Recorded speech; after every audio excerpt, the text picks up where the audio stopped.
Hi, my beautiful 7th graders, some 8th graders. So you know my favorite thing to do is read to you guys in class, and we can't do that right now. So I came up with the next best thing, and that's to do this, like a YouTube post or whatever. You guys know way more about it than I do, but I'm going to video this and then post it somewhere on the interweb for you guys, okay? Now, because we're on spring break and because next week will not be an e-learning week, we won't read Unwind. So, I'm sorry, but not everybody has a computer at home or internet right now. So, if I did Unwind, then we'd have a lot of kids that missed out on it. And I don't want to do that to anybody. So, when we go to like e-learning, then I will start reading that text once we know that every student has internet and a device to use. But for now, we are going to read something from the amazing author, Jason Reynolds, okay? Look Both Ways. And it's 10 different stories that take place on 10 different blocks of a neighborhood. And what we'll do is we'll read one story a night. Now, I always read before bed. I read to my kids before bed. I read to myself before bed. So that's why I'm picking this time, and I have my comfy PJs on. So you can watch the video whenever you want to, morning, afternoon. I don't care. But I will read at night after my kids are already in bed. So here we go. This is Look Both Ways by Jason Reynolds. A tale told in 10 blocks. First chapter, first story, is Martson Street. See? It's called Water Booger Bears. It's a funny name. This story was going to begin like all the best stories, with a school bus falling from the sky, but no one saw it happen. No one heard anything. So instead, this story will begin like all the good ones, with boogers. If you don't get all them nasty, half-baked goblins out of your nose, I promise I'm not walking home with you. I'm not playing. Jasmine Jordan said this like she said most things, with her whole body. Like the words weren't just coming out of her mouth, but were also rolling down her spine. She said it like she meant it. Said it with the same "don't play with me" tone her mother used when she was trying to talk to Jasmine about something important for her real life. And Jasmine turned the music up in her ears real loud to drown her mother out. And scroll on, scroll on. If you don't take them earbuds, earphones, or whatever they called, out of your coconut head, it's going to be me turning up the volume on that bass. And I'm not talking about no music. That tone. Jasmine's booger removal warning was aimed at her stuffy-nosed best friend, Terrence Jumper, TJ. Well, Jasmine called her best friend, who's a boy. But she didn't have the best friends who were girls. So TJ was her best friend. And she was his. Been like that for a long time. Since he moved onto Martson Street, 3 houses down from hers, since the only way their mothers would let them be walkers was if they walked together because they were the only kids who lived on their block. Since 6 years, so since forever. The bell rang, and Jasmine and TJ just left their class for the day. The only class they had together. Life Science with Mr. Fantana. You've been back to school for 2 days, and you already starting with me. TJ spun the black lock dial confidently, like he could feel the difference in the grooves and would know when he landed on the right numbers. How could I not? Look at them things. Honestly, TJ, I don't even know how you breathing right now. Jasmine continued. Their lockers were right next to each other, luckily, because Jasmine, unlike TJ, turned her lock with an intense concentration, glaring at it as if the combination could up and change at any second, or as if her fingers might stop working at any moment. And for some strange reason, either of those things happened. At least she knew TJ was right there to help. TJ shrugged, tossing his science book onto the floor of the metal closet, the smell of feet wafting from it like a cloud of dust, unsettled and unsettling. The floor of his locker was littered with empty snack bags that Jasmine had slid through the door vent between classes over the last 2 days. Trash, yes. But Jasmine and TJ called them friendship flags, the litter of love. And because Jasmine had been gone for a while, they were basically notes that said, "I've missed you," in Cheeto dust. Then, finally, with the hardened snot like tiny stones rolled in front of the entrances of his nose, TJ turned the bottom of his shirt up and mopped it. A streak of slime smeared across his lips as he swiped and pinched and dug just enough for it to count as a dig, but not enough for it to count as digging. TJ tilted his face upward so Jasmine could get a clear line of sight into his nostrils. "Better?" he asked. Half sincere, half hoping there was one more booger left and that it would somehow making a mean face at Jasmine. Jasmine stared into TJ's nose like she was peering through a brown microscope of flesh. And she did this totally unfazed by the fact that TJ had just used his t-shirt, the one he was wearing, as a tissue. And why would she be bothered? Not that it was disgusting, it was, but she'd known him a long time. Had seen him do things that made boogers on the bottom of a t-shirt seem like nothing more than added decoration. Booger bedazzled. A little flavor for his fashion. She had seen him use his fingers to pick gum off the bottom of his sneakers and hers. And of course, nothing would ever beat the time he clapped a mosquito, dead right when it had bitten him, then licked the fly slime off of his arm. That one Jasmine had dared him to do. Paid him $1 for it. Worth it for both of them. "You know, I can see straight through to your brain," Jasmine said, pretending to still be examining. "And it turns out there's a whole lot missing." She plucked TJ's nose. "Psych, psych, psych, psych, psych. Nah, you good. I guess I can be seen with you now." "Whatever." Locker slam. "I mean, we all got boogers anyways. You might be a booger," locker slam. "But me, I ain't no booger." "That's what you think," TJ went on as they swapped backpacks. His was light. Jasmine's was packed with every class's textbook and all the world's notebooks. Makeup work. She could have carried it herself, but TJ was concerned about her back and her muscles because she was still recovering from the attack. They headed down the crowded corridor, nosy with sneaker squeaks and thick with the end-of-day funk. See, I've been thinking about this. Boogers ain't nothing but water mixed with like dust and particles in the air and stuff like that. "How do you know?" Jasmine interrupted. Knowing TJ, he could have heard this anywhere, but like from Cynthia Sauer, everybody called her Say-So, who jokes 99.99999% of the time. "Looked it up online once," TJ explained. "Was trying to figure out why they're so salty." "Wait." Jasmine thrust the hand up as if walling off the rest of TJ's words. "You eat them?" "Come on, Jasmine. It ain't fair to hold my past against me. Dang." TJ shook his head. "Now, if you're done interrupting, let me continue with my hypothetics." He broke hypothesis down into 4 fragmented words to put some spice on it. Hypothesis. "So, boogers are basically water and dust." He put a finger up in the air. "And human beings are mostly water, right? Ain't that what Fantana said at the beginning of the year?" "Right." "Okay, follow me. Every Sunday when we be at church, they always be talking about how God made out of dust, right?" TJ and Jasmine went to the same church where they sang in the youth choir together. TJ always asked Mrs. Bronson, the choir director, to let him sing solos, even though his voice was all over the place. A set of wind chimes in a hurricane, and Jasmine's singing wasn't much better. Only difference was she knew it and would never think to ask for a solo. She loved to wear the graduation robes and harmonize and sway and clap, snuggling her voice into others like a drawer into a dresser.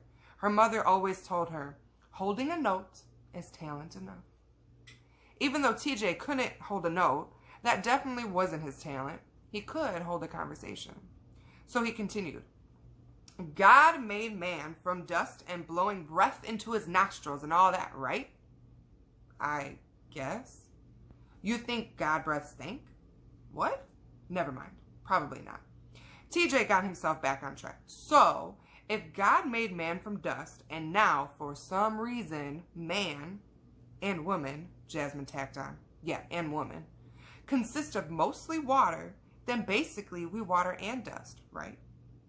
TJ was waving his hands around like he was drawing some grand equation on an invisible board. Jasmine didn't say nothing, and she didn't need for TJ to bring his theory home. Which means, TJ concluded, and Jasmine could practically see the drum roll behind his eyes, we all basically boogers.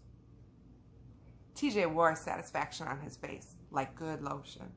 And Jasmine wore confusion on hers like she'd been slapped with a gluey palm. Wrong, she clapped back. You ain't gotta believe me, TJ said, holding the door for Jasmine as they finally made it out of the building. Oh, I don't. You don't have to, TJ repeated, but that don't mean it ain't true. See, no matter what you think I be doing in school, I really be learning. And seriously, I need to start teaching because all these so-called scientists and teachers like Mr. Fantana be busy trying to figure out if aliens are real. I've already figured that boogers are like the babiest forms of babies. This made Jasmine spit air. See, even though TJ was ridiculous and annoying and sometimes gross, she appreciated the fact that he always made her laugh, whether she wanted to or not. Whether he was trying to or not. He was always there to chip some of that hard off, tear at the toughness Jasmine had built up over the school year. It had been a rough one for her. It started with her parents separating and her father moving out. There was no drama around it, no fighting, nothing ugly, nothing like the movies, at least not that she knew of. Just a really uncomfortable conversation at the kitchen table with her folks looking at her like she was an exotic fish in a sandwich bag, darting back and forth while she squirmed in her seat as if her skin were too tight for her body. We love you very much. It's not your fault. Sometimes relationships change. Sometimes people are better apart. None of this is your fault. Your father and I love you very much. Your mother and I love you very much. Actually, that part was just like the movies, especially the ones about girls her age. The kitchen table conference, the follow-up knock-knock on the bedroom door, the kid cussing at the dad, the mom saying, language, the weekend visits, the awkwardness of both parents asking if everything is all right, over and over and over and over and over again.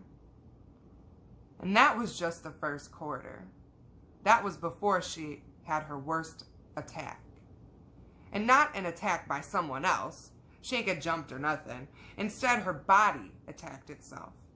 Jasmine had a blood disease since birth, sickle cell anemia, which can affect most to every part of the body, organs, joints, even vision. For the most part, it hadn't given Jasmine any real problems. A little pain sometimes, but nothing too bad until this year when she went into full-on crisis and her body became ablaze. At least, that's what it felt like. Her hands and feet swelled like plastic gloves full of water, heavy and tight, ready to burst. Her muscles felt like they'd become wood, and she imagined her bones were splintering and growing bones of their own. Jasmine was out sick for a month. Her locker unopened, the lock unturned. Her mom and dad together and apart, weirdly hovering over her hospital bed like aliens from movies even cornier than teenage family dramas. Her parents' coldness thawed by the one and only TJ, who would show up, crack some jokes, break some ice, and leave some empty potato chip bags next to Jasmine's bed to add to the 30 he left in her locker. Friendship flags. And when Jasmine finally returned to Latimer Middle School 2 days ago, after being jumped with questions from classmates who almost never spoke to her before she got sick. People who looked at her sideways for being so close to TJ because boys and girls can't just be friends. Jasmine and the guidance counselor, Miss Lane, had figured out how she was going to catch up on her work. Couldn't do it while she was laid up in bed because she could barely move. It hurt to hold a pen. Hurt to turn a page. Which was how she knew she wasn't a booger. Couldn't have been a booger. She wasn't gooey enough. Maybe all the boys are boogers, always acting like rocks when really y'all just blobs of dusty water. Jasmine joked as she and TJ crossed at the light, the crosswalk like a bridge leading them over a tar water from school to neighborhood. They turned down Portal Avenue, a route they'd taken hundreds of times. A route TJ had been forced to take alone for the last month. And even though Jasmine had been at school yesterday, her mother had been too nervous to let her walk on the first day back. So this was their first day walking home together again. But not me, she continued. I mean, come on. Boogers get wiped away, get blown out.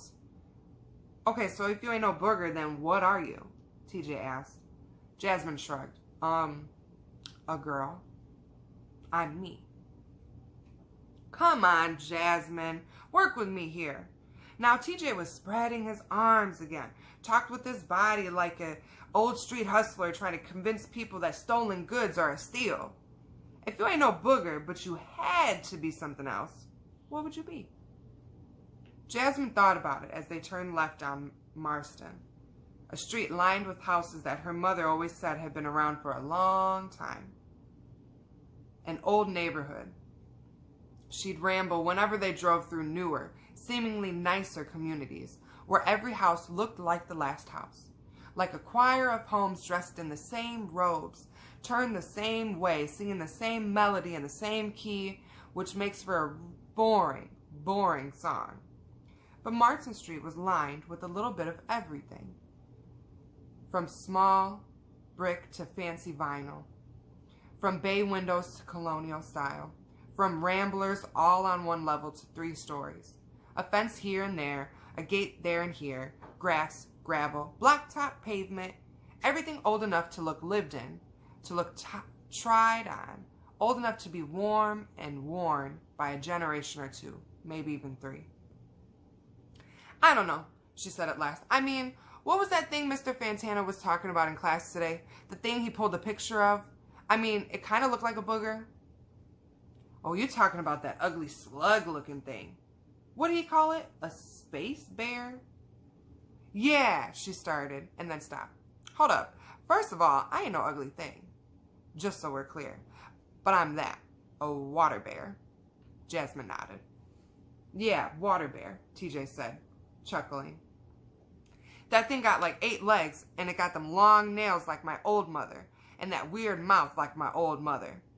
TJ poked his lips out, and then put them back in, and then poked them out and put them back in again, as if he were chewing on a giant piece of bubblegum. That thing would be super scary, like my old mother, if it wasn't so teeny tiny, which definitely ain't like my old mother at all. Miss Macy not scary, boy. Miss Macy ain't my old mother. She my new mother. And my mother, I don't really know like that. Right. Jasmine tried to keep all the mothers organized in her head, a different equation on a different invisible board. But my old mother, TJ let the thought trail off, shuddering as something shot through his body, just for a moment. A bad memory, maybe? Anyway, why would you want to be that thing? The water bear, or whatever. Can't nobody even see it? At least we can see boogers. Because of what Mr. Fantana was saying about how scientists tested that little water bear thingy, and they found out it might be the toughest living thing in the world, in the universe maybe. Said it could survive the hottest heat and the coldest cold, and the pressuriest pressure. I mean, they sent it into space. Space! And it came back just crawling around like ain't nothing happened. Just crawling. That's me all day. With nails intact. Jasmine huffed on her fingers and pretended to buff the purple painted tips. Yeah, if you believe all that, I guess. Well, if you can believe God made us out of dust, which I believe because you're definitely the dustiest person I ever knew, then I can believe Mr. Fantana about this water bear. Shoot, we probably stepping on them every day and don't even know it.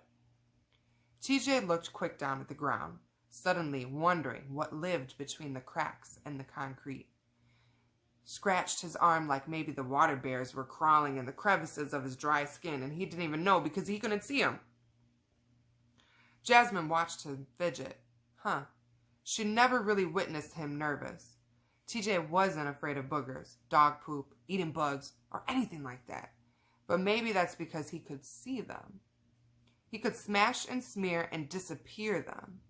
But it dawned on her that he might seem freaked out, dealing with the things that wouldn't smash or smear. The things already invisible, living all around him, and maybe even on him. And there was nothing he could do about it. They got to TJ's house. No gate, no fence, a patch of dry grass. The house was small and wooden, like it had been built without machines. No bulldozers or anything like that. Just human hands and love. And hammers and nails and more love. There was a hole in the screen door that had been there for years. TJ's foot had done that.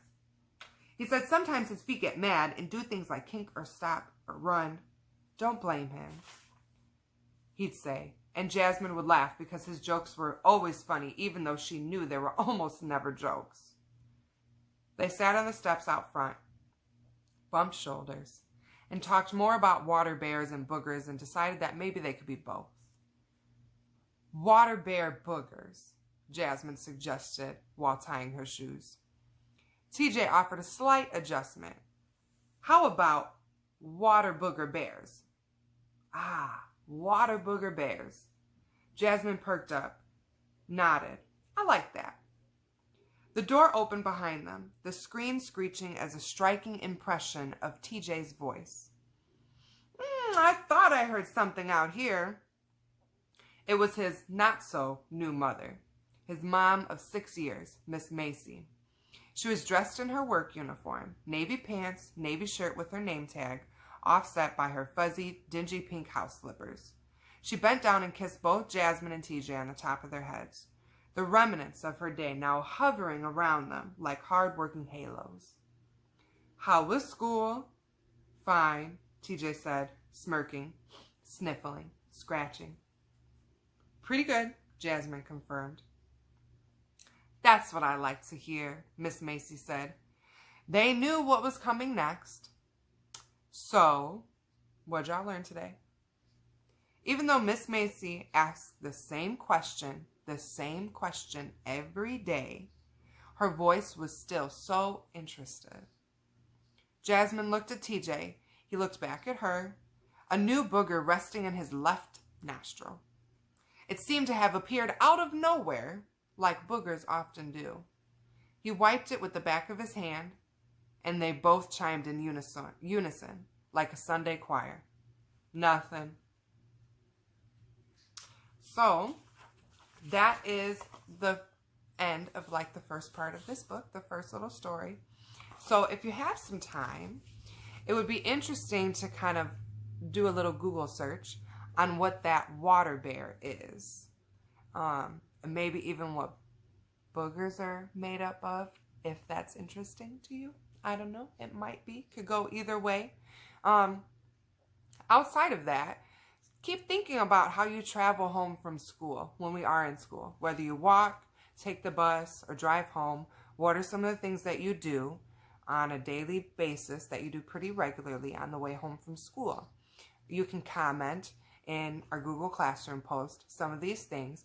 And by the time we're done reading this, we'll have a nice little compilation of how we get home from school, work for me, every day. And we can create our own little stories. So, good night,